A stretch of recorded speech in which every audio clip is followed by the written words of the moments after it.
Hello दोस्तों, हमारा जो प्रीवियस वीडियो था उसके ऊपर और एक कमेंट्स आया था कि ये जो है वो फ्री ऑफ कॉस्ट बहुत सारे कस्टमर्स को नहीं मिल रहा है। उसका रीज़न ये है कि जो वन प्लस की जो गाइडलाइंस है वो उसमें अगर कोई भी टर्म्स फिल नहीं हो रही है, ताकि जैसे कि स्क्रैचेस या फिर हैवी डेंट होते हैं, कहीं पे ज़्यादा स्क्रैचेस होते हैं, तो उसकी वजह से कंपनी जो है वो डिनाई करती है फ्री ऑफ कॉस्ट रिपेयर के लिए।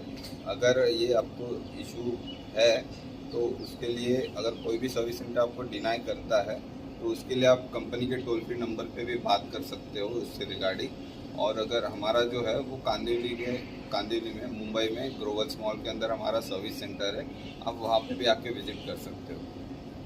Thank you.